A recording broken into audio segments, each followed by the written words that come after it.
Bismillahirrahmanirrahim. We are going to solve this question. The topic is combination mistake. Question one: we would rather meet people face to face but communicate via email. देखिए बेटा, जब भी हमारे सामने कोई question आता है तो उसमें हम देखते हैं कि जो अंडरलाइन वर्ड किए होते हैं उसको अगर हम थोड़ा सा फोकस कर लें तो हमारी चीजें जो है ना वो क्लियर हो जाएंगी। जैसे देखें, सामने हमने फोकस करना है अंडरलाइन वर्ड के ऊपर। जैसे यहाँ पे ही वुड रादर लगा हुआ है, जैसे यहाँ पे ही वुड रादर लिखा हुआ है, तो हमें देखना है कि ही वुड रादर के साथ चूंकि हमें एक इंटीमेशन मिलती है कि ये कोरिलेटिव कंजंक्शन है, और क्या वुड रादर के बाद आगे कहीं ना कहीं देन लगा हुआ है, तो हम देखते हैं कि आगे उसने चार्ली में बट लगाया हुआ है, जो यहाँ पे हमारी प्रॉब्लम है। तो इसमें इसलिए हमारा ऑप्शन जो है वो ये चार्ली ऑप्शन होगा। यहाँ पे बट की जगह देन आना चाहिए। तो we would rather meet people face to face then communicate via email. ठीक है, इसके बाद हम देखते हैं क्वेश्चन नंबर टू। और क्वेश्चन नंबर टू में हमने देखा कि क्वेश्चन नंबर टू में लिखा हुआ है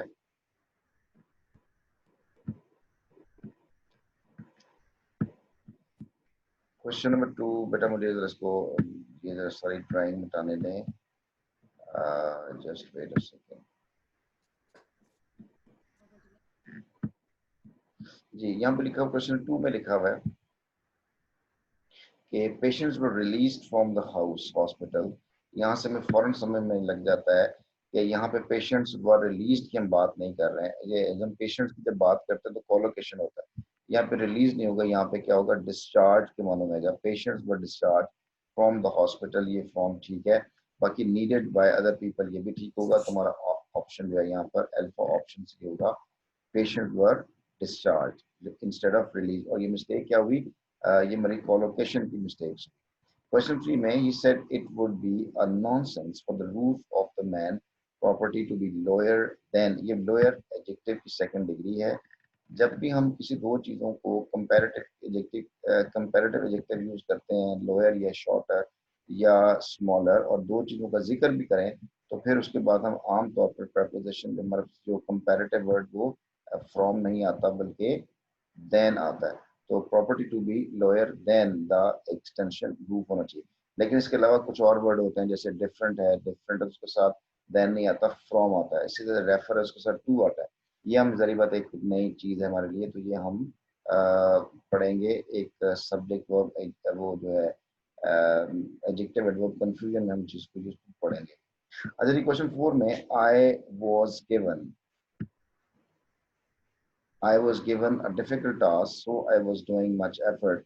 ये सेंटेंस में बच्चों ने काफ़ी मिस्टेक की, और ये क्वेश्चन भी मेरे पास आया कि यहाँ पे हम देखते हैं कि सो जो है वो लगा हुआ है, और सो हमारे पास आप जानते हैं कंजंक्शन है, और ये कोऑर्डिनेट कंजंक्शन है। और I was doing much effort, अगर मैं गौर करूँ तो ये जो डूइंग है यहाँ पर कॉलोकेशन की मिस्टेक है, क्योंकि डूइंग एफर्ट नहीं होता।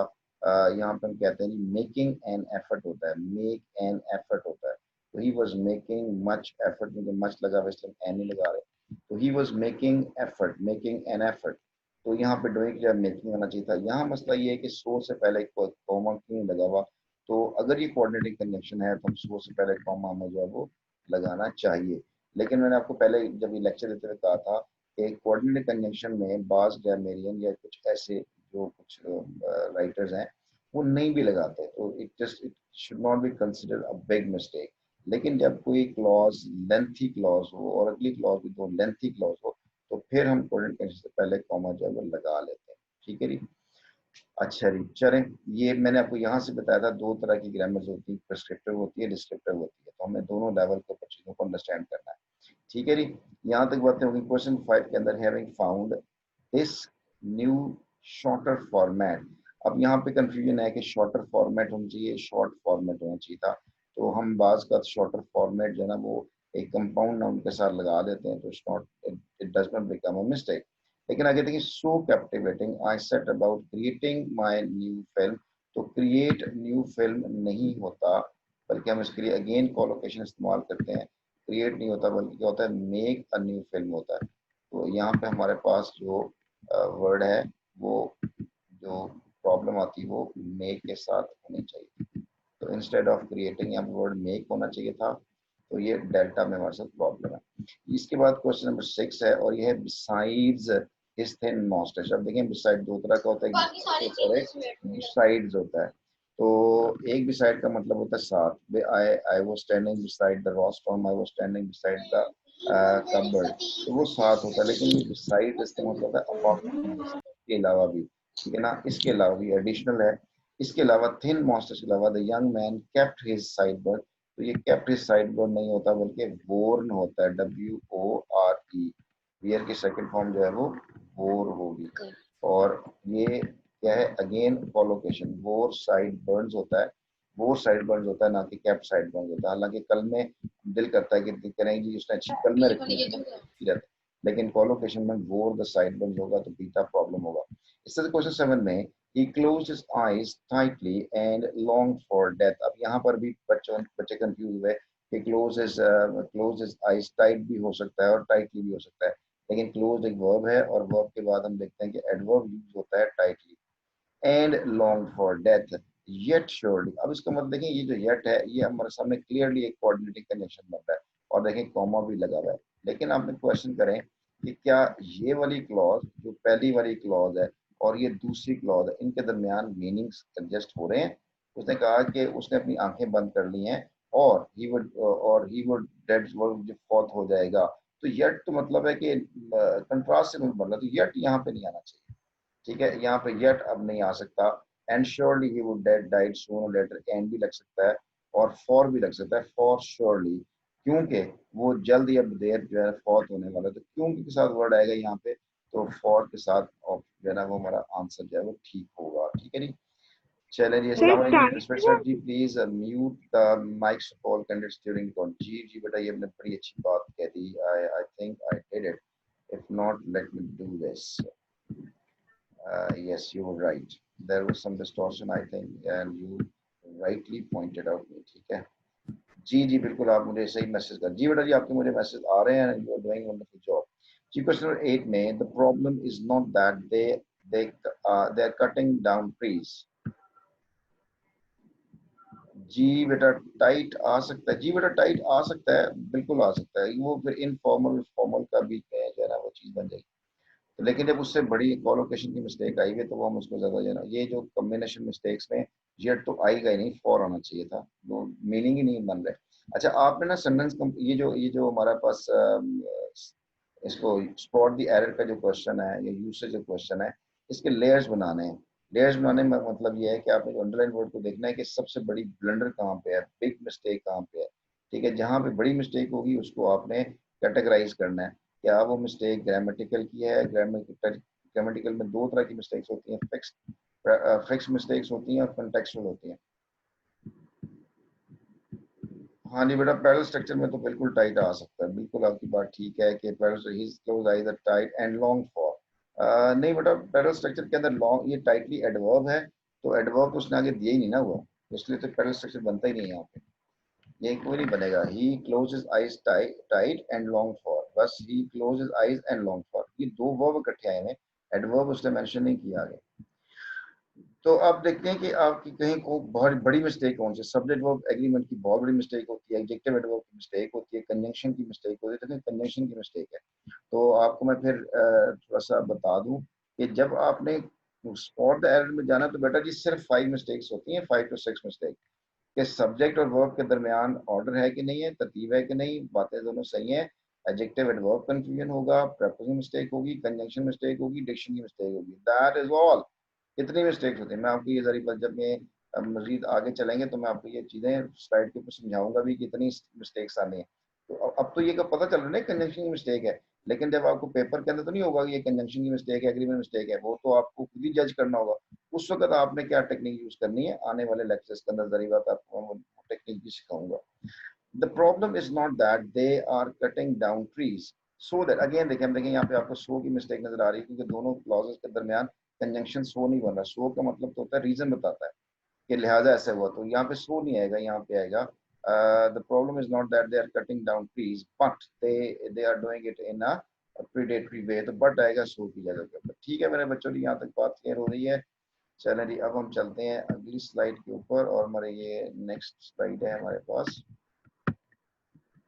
जी बेटा, though it is more expensive than hay, but Helaga, let me turn on the, yes, okay. But Helaga is becoming more popular. अच्छा देखिए अब हमारे पास आ गया वर्ड मोर पॉपुलर आ गया, मोर पॉपुलर। तो मोर पॉपुलर, ये मोर हमारे पास एडजेक्टिव की सेकंड डिग्री है, तो इसके बाद एंड नहीं आना चाहिए, देन आना चाहिए, देन आना चाहिए, then a highlight. Let me make my screen clear to you. Okay. Though it is more expensive than hay, but Halage is becoming more popular and has a higher feed value. दो, नहीं नहीं बेटा, इसमें देखें और mistake है, दो से सेंटेंस हमारा आगाज हो रहा है। जब हमारा सेंटेंस दो से आगाज हो रहा हो, यहाँ देखें, तो इसका मतलब है कि ये अब हमारा सब ऑर्डिनेट कंजंक्शन है। ठीक है, ये हमारे पास सब ऑर्डिनेट कंजंक्शन। जब सब ऑर्डिनेट कंजंक्शन से कोई सेंटेंस का आगाज होता है, तो जहां खत्म होता है वहां पे क्या लगता है, कॉमा लगता है। और कॉमे के बाद आगे एक पूरी मेन क्लॉज शुरू होती है, तो मेन क्लॉज कंजंक्शन से शुरू नहीं होती है। ठीक है ना, यानी कंजंक्शन नहीं लगता। तो देखिए बट भी कंजंक्शन लगा हुआ है और जहाँ दो लगा हुआ है, लिहाजा यहाँ पर बट नहीं आना चाहिए था, यहाँ पे सिर्फ और सिर्फ कॉमा ही आना चाहिए था। लिहाजा बीटा वाला जो ना हमारी मिस्टेक है। जी जी, दो ऑल दो बिकॉज के बाद कॉमा, जी जी बेटा मेरे मैसेज आना शुरू, बिल्कुल सही कहते हैं। तो यहाँ बट वाली मिस्टेक है, बी नहीं आएगा। और ये more popular and has high feed value, ये ठीक है, मोर एक्सपेंसिव देन ऑलरेडी लगा हुआ है। ठीक है जी, क्वेश्चन नंबर 10 के अंदर ही said that he wanted to talk to me but I rejected him therefore it was so eagerly in the morning. ठीक है ना, अब देखें वो रीजन बता रहा है, जब रीजन बता रहा हो तो हम देयरफॉर नहीं यूज करेंगे, बल्कि हमारे यहाँ पे क्या आएगा, बिकॉज का वर्ड आना चाहिए। यहाँ पे बिकॉज का वर्ड आएगा। ठीक है जी, because it was so eagerly. अच्छा, इसके बाद हमारे पास नेक्स्ट अगला क्वेश्चन 11 है। I have no qualms. Qualms का मतलब होता है कि फीलिंग्स ऑफ रिग्रेट को कहते हैं क्वाम्स, फीलिंग ऑफ रिग्रेट्स को कहते हैं। अच्छा जी, इट मींस अगर गिवन सेंटेंस को एक बार उर्दू ट्रांसलेट कर देके लिया जाए तो करेक्शन करना ज्यादा आसान हो जाएगा। जी से दादा, ये एक टेक्निक है, आप कर सकते हैं इसको, लेकिन बेटर ये है कि English should be translated into English, क्योंकि ये आधी टेक्निक है, फुल नहीं है। क्योंकि कुछ सेंटेंस ऐसे होते हैं जब उर्दू में ट्रांसलेट करते हैं तो वो उसका नेचर डिफरेंट हो जाती है। वो just for the sake of understanding कि यार चले आपको उर्दू का मीनिंग भी आ जाए और आपको पता चल रही है क्या कह रहे हैं। लेकिन आई वुड रिकमेंड दैट कि you must understand English in its very own language. Any of you, I have no qualms, no qualm. अब बेटा ये लफ्ज नो लिखा हुआ है, ठीक है, और नो पता है आपको एडजेक्टिव होता है, एडजेक्टिव होता है, एडजेक्टिव के बाद नाउन आता है, तो क्वाम्स यहाँ पे नाउन है, प्लूरल है। और क्वाम्स का मतलब रिग्रेट होता है, फीलिंग होता है, feeling something about my devotion to my work. Not, अब यहाँ पे नॉट जो है वो नहीं आएगा, क्योंकि नो के बाद आने वाला जो अगला जो हम कहते हैं जो कोरेलेट कंजंक्शन है, वो जो है ना वो असल में तो और होता है। यहाँ पे नो के बाद और आना चाहिए, याद रखिएगा। लेकिन यहाँ पे हम और की जगह पे नॉर भी लग सकता है, क्योंकि ये नेगेटिव है तो उसके बाद नॉर लगता है। तो I have no qualms about my devotion to my work nor have I. अच्छा, यहाँ पे और नहीं आएगा, हैव पक्का आ जाएगा। ये अगर आपके पास, क्योंकि हमने पढ़ा हुआ ना, नो के बाद और आता है, नो के बाद नोर नहीं आता, तो यहाँ पे नॉर आएगा। क्यों? कोई ऐसा बच्चा जो मुझे उसका आंसर दे दे, मुझे मैसेज करें बेटा कि यहाँ पर आना तो नो के साथ और चाहिए, लेकिन यहाँ पे आंसर और नहीं है, यहाँ पे आंसर नॉर आएगा। कोई बच्चा मुझे इसकी रीजन बता दे कि सर नॉर हम क्यों लगा रहे हैं यहाँ पे। ठीक है, और बड़ी ऑब्वियस रीजन है बेटा, बड़ी जल्द थोड़ा सा गौर करेंगे आपको चलेगा यहाँ पे नॉर ही आना चाहिए, और नहीं आना चाहिए। हालांकि नो के बाद और ही आता है, लेकिन यहाँ नहीं आएगा। क्यों नहीं आएगा? जी बेटा, ये मुझे पहले आंसर आ गया। सब्जेक्ट वर्ब नबिया, बहुत अच्छा भी, एक्सेलेंट एक्सेलेंट। सब्जेक्ट वर्ब, जी जी बेटा बिल्कुल, अब आपके आंसर आना शुरू। बेटा ये सिर्फ सब्जेक्ट वर्ब इन्वर्जन की वजह से हमने यहाँ पे नॉर लगाया। अगर यहाँ पे सिंपली लिखा होता आई हैव सफर्ड तो हम और लगाते, लेकिन बहरहाल नॉट की मिस्टेक है, हमने तो पेपर के अंदर बस बता देना कि यहाँ मिस्टेक है, उसकी रीजन तो नहीं बतानी ना हमने। तो नेगेटिव स्टार्ट, बिल्कुल बेटा बिल्कुल सही कहते हैं आप, बहुत अच्छे बेटा, बहुत अच्छे, बहुत अच्छा, वेरी गुड। अच्छा जी, नेक्स्ट बेटा, हमने कहा if a guy wants to get information about flowers he goes to practice botany and not zoology। ले बेटा, ये हमारा सेंटेंस इफ से स्टार्ट हो रहा है, ठीक है। जब कोई सेंटेंस इफ से स्टार्ट हो, शुरू हो रहा हो, तो बेटा जी मेक श्योर कि आपको पता हो कि इसके बाद फोर टाइप्स ऑफ क्वेश्चन आ सकते हैं। और आपको बेटा ये भी पता होना चाहिए कि जो क्लॉज इफ से शुरू होती है वो डिपेंडेंट क्लॉज बनाती है, बेटा डिपेंडेंट क्लॉज बनाती है। और डिपेंडेंट क्लॉज के बाद अगली मेन क्लॉज आती है। मेन क्लॉज की निशानी ये होती है उससे पहले कोई किसी किस्म की कंजंक्शन नहीं लगती। ठीक है बेटा, बिल्कुल आपको मुझे बड़े धड़ाधड़ मैसेज आ रहे हैं, शाबाश मेरा बच्चा, बहुत अच्छी बात। Very I am very happy to have your all messages. बेटा यहाँ पे आप समझिएगा, इफ अ गाय वांट्स, अब यहाँ पे वांट्स लगा और ये वांट्स प्रेजेंट सिंपल को शो करता है। इसका मतलब है कि ये प्रेजेंट सिंपल का मतलब ये है कि ये हमारी फर्स्ट कंडीशन बनने वाली है। तो फर्स्ट कंडीशन से बड़ा जीरो कंडीशन भी लग सकती है। जीरो कंडीशन का मतलब ये होता है कि यहाँ पर भी अगले अगली क्लॉज के अंदर भी प्रेजेंट सिंपल हो। तो if a guy wants to get information तो ही गोज टू प्रैक्टिस। अब यहाँ पर गोज नहीं आएगा, क्योंकि जब कभी भी guy wants to get information है अबाउट फ्लावर्स है तो he goes to practice botany and not zoology। तो वो जो क्या करता है, बॉटनी ही पढ़ता है। ठीक है ना। तो ये एक ऐसी चीज है जो 100% ट्रू नहीं है। ठीक है, ये 100% फैक्ट नहीं है। ठीक है ना। कोई बंदा इंफॉर्मेशन लेना चाहता है फ्लावर्स की तो वो जरूरी नहीं है कि बॉटनी पढ़े, वो जाके माली से पूछ सकता है। ठीक है ना। तो इसलिए यहाँ पर जब कोई केसेस जरा सा भी गड़बड़ भी हो तो हम उसको विल के साथ लगाते हैं, he will go to practice botany होगा एंड नॉट zoology होगा। अगर ये जीरो कंडीशन होता, मतलब मैं कहूँ कि if you if you need anything do ask me, तो यहाँ पर यह है कि जब भी आप मुझसे पूछेंगे तो आप मुझसे पूछेंगे तो डू आस्क मी, मुझसे पूछेंगे, मैं आपको ऑर्डर दे रहा हूँ। तो इसलिए हमारा जीरो कंडीशन लग सकता है। ठीक है, फ्यूचर इंडेफिनिट आ सकता है, यूज ऑफ विल जी ऐसे ही होगा। सर जी नॉर नॉट का रूल बता दें। जी बेटा, नॉट नोट का रूल ये है कि अगर पहले हिस्से के अंदर नो आ रहा हो तो बेटा आगे हम और लगाते हैं, नॉर नहीं लगाते हैं, ना ही नॉट लगता है। नो के साथ अगला कोरल कंजंक्शन और लगता है, नो और, नो और। ठीक है, लेकिन यहाँ पे हमने नॉर क्यों लगाया, इसलिए कि उस सेंटेंस में उसने ऑलरेडी इन्वर्जन कर दी थी। सर एंड नॉट सही है, नहीं बेटा ये एंड नॉट नहीं सही है बेटा, एंड नॉट नहीं सही। अच्छा, नॉट के साथ जो है, नॉट के साथ नॉर ही लगेगा, ये याद रखिएगा। फिर सुन लें, मेरे पास अब ये ना आई विश क्या गेट गुड गेट मार्कर है ना, मैं लिख लेता यहाँ पे, इंशाल्लाह चंद दिनों में आएगा लैपटॉप तो मैं आपको लिख के भी दूंगा यहाँ पे। फिर सुन लें, नो हो तो और आएगा, नॉट है तो फिर नॉर आएगा। चलो जी, अब हम इसके साथ बात कर रहे हैं। If he guys wants to get information तो बेटा जी ही विल गो होगा, फर्स्ट कंडीशन टेंस है। If we had finished it before we went on the I think it would be much better. अब देखें अगेन बेटा जी, if से sentence शुरू हो रहा है। जब कभी भी इफ से सेंटेंस शुरू हो रहा हो तो आगे हमने वर्ब देखना है। वर्ब देखें क्या लगा हुआ है, हैड फिनिश्ड, थर्ड कंडीशन ये लगी हुई है पास्ट परफेक्ट। अगर पास्ट परफेक्ट हो तो हम बात कर रहे होते हैं थर्ड कंडीशन की, थर्ड कंडीशन। और थर्ड कंडीशन में क्या होता है, थर्ड कंडीशन में एक ऐसी सिचुएशन डिस्कस होती है जो हुई नहीं होती। If we had finished before we went on the tour, तो अगर हम टूर से पहले अगर हम चीजों को फिनिश कर लेते तो क्या होता, it would have been better होता। बेटा वुड बी मच नहीं होगा बल्कि वुड हैव बीन बेटर के साथ यहाँ पे आंसर आएगा। तो चार्ली हमारा जो है वो आंसर मिलना चाहिए। ठीक है जी। चलें जी सर, क्वेश्चन 12 के लास्ट एंड नोट के बारे में बता दें। क्वेश्चन नंबर 12, अच्छा जी क्वेश्चन 12 के बारे में दोबारा बता दें। If a guy wants to get in तो he goes to practice botany and not, अच्छा जी एंड नॉट के बाद अब वो ये सिंपल है। एंड नॉट का मतलब है और नहीं zoology, मतलब ये है कि प्रैक्टिस वो बॉटनी पढ़ेगा ना कि यहाँ बट नॉट का मतलब बेटा जी रादर है। यहाँ बट नॉट का मतलब जो है ना वो बल्कि है, बट नॉट बल्कि रादर, तो ये रादर बॉटनी रादर zoology। ठीक है ना, वो रादर के मानों में आता है, ये वन वर्ड है। इसको हम यूं कह सकते हैं, एडवर्ब भी कह सकते हैं हम इसको। चलें जी, एडवर्ब ऑफ नेगेशन के साथ भी ये हम इसको कह सकते हैं। ठीक है, ये भी कंजंक्शन ही है वैसे भाई बहन।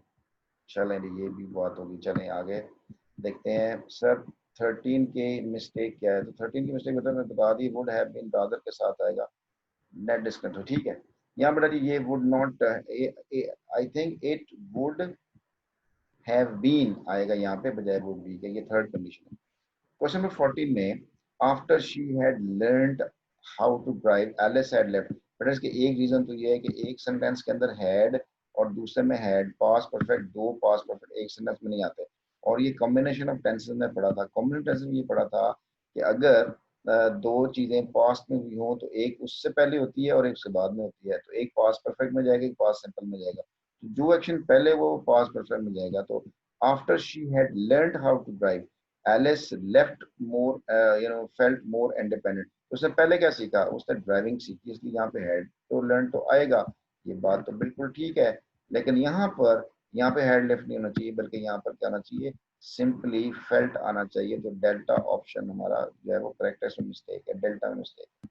तो डेल्टा आंसर में लिखेंगे। क्वेश्चन 15 के अंदर, we wanted to get the work started some 4 to 6 weeks ago before the weather had. अब देखें बेटा, ये वर्ड यहाँ अगो आ गया, तो अगो का मतलब हम पास्ट सिंपल की बात कर रहे हैं। तो after we wanted to get the work started some 4 to 6 weeks ago before the weather, इससे पहले के जो वेदर है वो खराब हो जाए।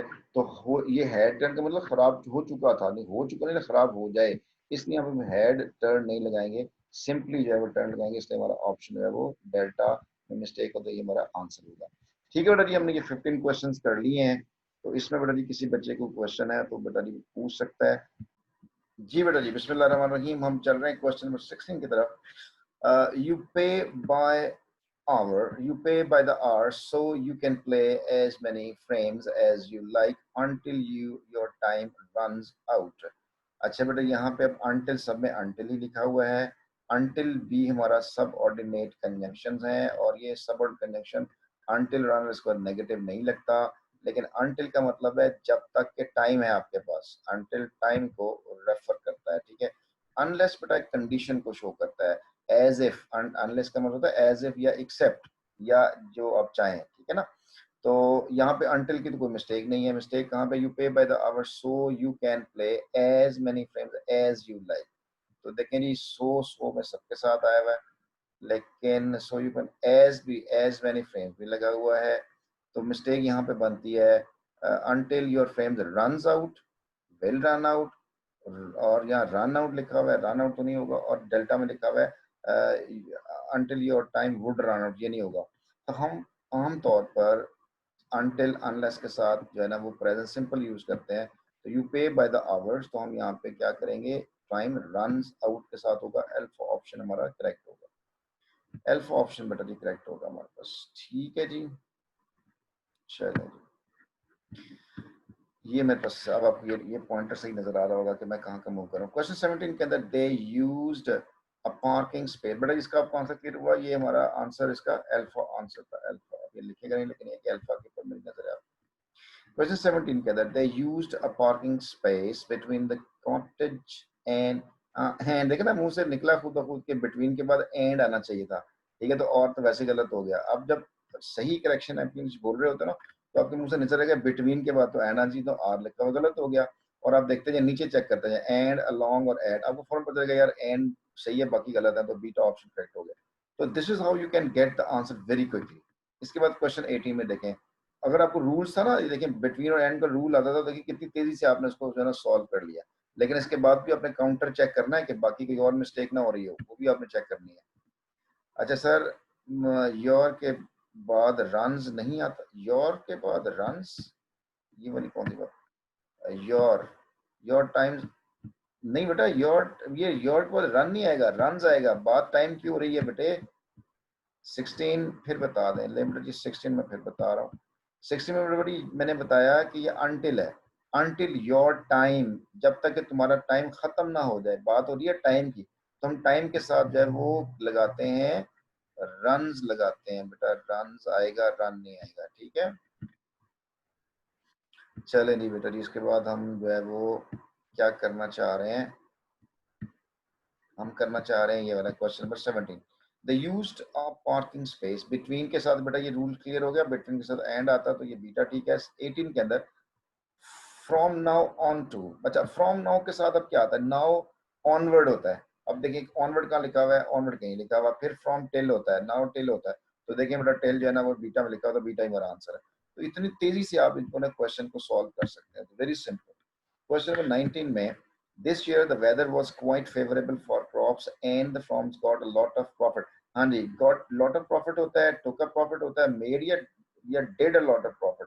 तो हम कहते हैं मेड अ प्रॉफिट होता है। ठीक है ना, तो सही made a lot of profit, तो आंसर होगा चार्ली, आंसर होगा हमारा। ठीक है, कोलोकेशन। इसके बाद 20 के अंदर, nowadays the sales analysis is all created by computers and is therefore reliable. Nowadays the sales analysis, अच्छा अब एनालिसिस की बात है, एनालिसिस क्रिएटेड होता है, एनालिसिस टेकन होता है, एनालिसिस मेड होता है, या एनालिसिस डन होता है। जी बेटा, ये भी अगेन कोलोकेशन वाली बात है। तो एनालिसिस डन होगा बेटा जी, एनालिसिस डन होता है, जैसे रिसर्च डन होती है, रिसर्च ही डिड रिसर्च होता है, डिड रिसर्च होती है, एनालिसिस डिड किया जाता है, डू होता है, तो एनालिसिस ऑल डन के साथ आएगा, डेल्टा ऑप्शन होगा, मेड नहीं होगा बेटा। हाँ जी, एनालिसिस डन होगा, बिल्कुल ठीक कहते हैं। सही है जी। 21 के अंदर like malaria which is also contained, अच्छा अब बात हो रही है जी मलेरिया की, कंटेन्ड होगा, बॉर्न होगा, कैरिड होगा या कंटेमिनेट होगा। अगेन बेटा हमें पता है कि जो ना विच इज कैरिड होता है, कैरिड बाय मस्कीटो, तो इसलिए चार्ली ऑप्शन हमारा करेक्ट होगा। ठीक है, अगर आपको बेटा कॉलोकेशन आती है तो बहुत तेजी से आप चीजों को सॉल्व कर सकते हैं, विद इन सेकंड्स आपको आंसर मिल सकता है। ये बेटा जी 17 का ऑप्शन जो है हमारे पास, 17 का कितना पीछे रह गया, 17 का ऑप्शन बचा रहे पूछ रहे हो, 17 का option they used taking place between, between के साथ एंड आएगा तो बीटा ऑप्शन करेक्ट होगा ना बेटा जी। 20 का भी बड़ा आंसर हो गया। नहीं जी, अब 22 की तरफ आते हैं हम लोग। आपकी बड़ी तेजी से मुझे मैसेज आ रहे हैं जी, सॉरी 20 का, अच्छा 20 का बेटा जी आंसर, लेट मी चेक 20 का आंसर। Nowadays सेल्समैन बेटा जी एनालिसिस डन होगा, एनालिसिस इज ऑल डन, तो डेल्टा ऑप्शन होगा। ठीक है, चलिए जी 22 के अंदर, it was the sixth time in 18, जी बेटा जी बात हो गई। It was the sixth time in 8 innings that he has one Laurus wicket, तो बेटा जी ये जो विकेट विन नहीं होती है, विकेट जो है टेक होती है, तो innings that he has taken Lara's wicket, taken के साथ बीटा ऑप्शन करेक्ट होगा। अगेन कॉलोकेशन की मिस्टेक। 23 के अंदर, just as the sun and the moon raise tides on the earth but his second star, अब यहाँ पे देखें बेटा जी जस्ट एज से सेंटेंस शुरू हो रहा है, और जस्ट एज के बाद सेंटेंस शुरू होने का मतलब ये है कि अब ये थोड़ा सा बेटा जी आप उससे कंफ्यूज होंगे। जस्ट एज अगर, जस्ट एज अगर हम लेते हैं सब ऑर्डिनेट कंजंक्शन, तो आगे तो मेरा बच्चा सब में कॉमन लगेगा ही, लेकिन किसी के साथ कोई कंजंक्शन नहीं लगेगी, ना बट लगेगा, ना सो लगेगा, ना यट लगेगा, ना फॉर लगेगा। अच्छा, अब इसका मतलब ये है, अब मेरी बड़ा ध्यान से बात सुनना मेरा बेटे, बड़े ध्यान से बात सुनना, रूल के मुताबिक तो ये सारे गलत हो गए हमारे, क्योंकि ना बट लगना चाहिए, क्योंकि जस्ट एज जो है, जस्ट एज अगर हमारा वो कोई क्या कहते हैं उसको, सबऑर्डिनेट कंजंक्शन है, तो इसके बाद तो अगला कंजंक्शन लगता है, उसको मेन क्लॉज लगनी है, मेन क्लॉज के साथ कंजंक्शन लगता है क्यों नहीं है, इसलिए ऐसे तो गलत हो गए। जब गलत है तो फिर हमने देखना है कि बेस्ट ऑप्शन कौन सी बन रही है, ये हमेशा बेटा याद रखिएगा, बेस्ट ऑप्शन जो अवेलेबल बेस्ट ऑप्शन कौन सी है, तो but the second star must have, तो ये तो सेंस नहीं बन रही, so the second star must have या ना वो थोड़ी सेंस बन रही है, येट बिल्कुल नहीं बन रही, फॉर भी नहीं बन रही, तो जो अवेलेबल ऑप्शन हमारा सो के साथ जा रहा है, इसलिए हम जो है ना अवेलेबल ऑप्शन के अंदर कहते हैं जी बीटा ऑप्शन जो है वो करेक्ट होगा। 23 का सी ऑप्शन कैसे होगा, just as the sun and moon raise tide on the sun, yet नहीं बेटा, येट तो बिल्कुल नहीं आ सकता ना, यहाँ येट तो कंट्रास्ट में दे रहा है, वो कहता है जैसे उसने अर्थ पे जो है वो वेव्स क्रिएट किए हैं, इसी तरह की सेकंड स्टार ने की होंगी, तो इसी तरह के लिए सो का ऑप्शन जो है वो ज्यादा बेटर है, इसलिए बीटा ऑप्शन हम अवेलेबल ऑप्शन के अंदर करेक्ट है हमारा। इससे 24 में देखें, जस्ट एज, ये डिपेंडेंट क्लॉज आ गई, just age dependent clause, dependent clause कब बनती है, जब सब ऑर्डिनेट कंजंक्शन आ रहा हो, और मैंने सब ऑर्डिनेट कंजंक्शन डिटेल से बताया हुआ आपको, तो सब ऑर्डिनेट कंजंक्शन बन रही है, क्लॉज डिपेंडेंट बन रही है, लिहाजा आगे देखें बेटा देन लगा